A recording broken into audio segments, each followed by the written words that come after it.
Bonjour chers amis, c'est votre professeur Élie Moloa Itipadi aux écoles chrétiennes La Source des Vies. Nous voici pour la suite de notre cours de mathématiques. Cette fois-ci, nous allons parler de la statistique. Comme vous le savez bien, nous avons pu étudier la première partie de la statistique que nous n'avons pas terminée sur les concepts des bases. Juste pour une petite révision, nous allons définir ensemble, comme nous avions parlé sur les concepts de base, sur la population, sur l'échantillon, l'individu, les caractères, ainsi de suite. Alors, partant de là, nous allons parler de la population. La population ou encore ensemble des références ou l'univers est l'ensemble des personnes, d'objets, des animaux ou des unités de même nature sur lesquelles se porte une étude statistique. C'est ça la population. Alors, nous avons parlé encore de l'échantillon. L'échantillon est un lot ou une partie représentative de la population sur lesquelles aussi porte une observation ou une étude statistique. Alors, aujourd'hui, nous allons continuer sur la population et le reste des points que nous n'avons pas pu étudier. Alors, avant tout, nous allons parler des effectifs. C'est quoi un effectif? L'effectif, nous avons dit, est le nombre d'individus de la population, de l'échantillon ou de la modalité sur lesquelles se porte une étude statistique. Alors, partant de là, nous allons définir d'abord c'est quoi un individu. C'est vrai que vous connaissez bien. Vous pouvez dire, moi je suis un individu, mais ici nous sommes en statistique. En statistique, un individu ou une unité statistique est un élément de la population. Un individu ou une unité statistique est un élément de la population. Alors, comment on fait une étude sur la population? La population peut avoir plusieurs natures. Nous pouvons faire une étude sur les aliments dans un supermarché. Nous pouvons faire une étude sur les enfants, sur l'âge, sur le nouveau-né, ainsi de suite. Il y a plusieurs études en statistique qu'on peut faire. Mais ici, nous parlons maintenant des effectifs. Alors, on a dit l'effectif est le nombre d'individus de la population, de l'échantillon ou de la modalité sur lesquelles se porte une étude statistique. Dans l'activité première, nous avons ici l'effectif total de la classe est 30.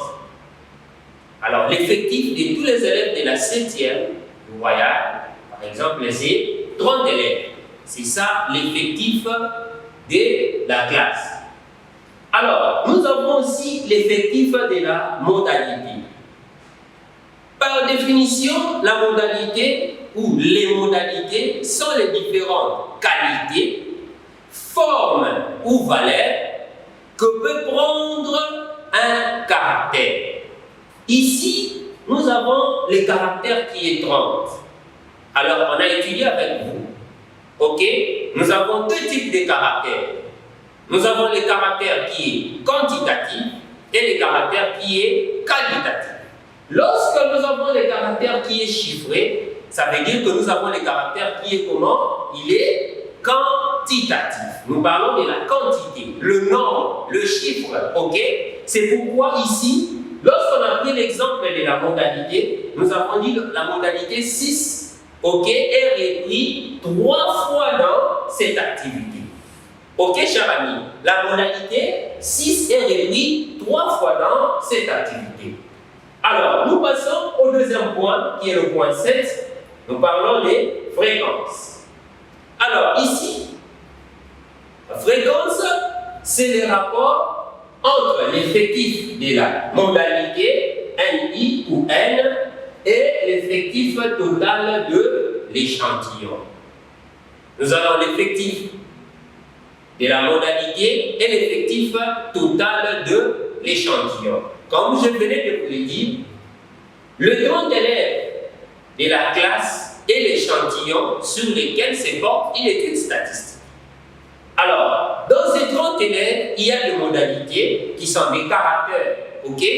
Alors, on dit de chercher la fréquence, combien de fois ces nombres ou ces caractères sont repris dans cette activité. Alors, c'est alors qu'on va chercher à trouver quoi? La fréquence. La fréquence est le rapport entre, ok, l'effectif de la modalité et l'effectif total. Alors, cette fréquence aussi peut s'exprimer en pourcentage. Elle peut aussi s'exprimer en pourcentage. Alors, pour trouver la fréquence, on aura N ou soit NI sur N. Ça dépend des livres qu'on utilise. Alors, ici, on dit la fréquence peut aussi s'exprimer en pourcentage. Nous allons voir comment calculer la fréquence d'une modalité. Alors, dans l'activité 1, on dit le nombre d'élèves ayant obtenu la note 12 par rapport au nombre total d'élèves de la classe E. Alors, le nombre total, la fréquence, ok, des élèves qui ont obtenu la note 12, c'est combien de fois dans l'activité 1? C'était combien de fois? 6 fois. Ok, dans cette classe, après avoir interrogé, ok, l'enseignant avait interrogé une interrogation de mathématiques sur 30 élèves et il y avait eu 6 élèves qui ont obtenu la note 12. Alors, on dit maintenant de calculer la fréquence, ok, de cette modalité. Alors, on dit la fréquence est le rapport qui existe entre l'effectif de la modalité sur l'effectif total. Alors, l'effectif total, c'est combien? C'est 30, comme nous avons dit dans la première activité. Alors, ici, on va calculer. On aura 6 sur 30. Si on simplifie, ça va nous donner 1 cinquième. Par 6, 1, et par 6, 5. Ce qui nous donne 0,2. Ok? Et cette fréquence, si on veut l'exprimer en pourcentage, on va calculer la fréquence qui est égale à 6 sur 30 fois 100. Qui serait égal à fois 100. Ça va nous donner, on va simplifier, par 6, 5, et par 6, 1. 1 fois 100, ça va nous donner 100 sur 5. Si on simplifie par 5, ça va nous donner combien? 20%. Ok? Donc, il y a eu 20% d'élèves qui ont obtenu, ok, 12 sur 30, par exemple, dans cette interrogation qu'on avait donnée. Alors, je vais vous donner cet exercice. Vous allez, dans cette activité, trouver les différentes modalités, premièrement, dans cette activité, et deuxièmement, vous allez donner l'effectif de la modalité 28 et 30. Et enfin, vous allez calculer la fréquence de ces deux modalités. Alors, en appliquant ces formules. Merci, c'est ainsi que s'achève notre leçon. Que Dieu vous bénisse. Nous allons nous revoir prochainement.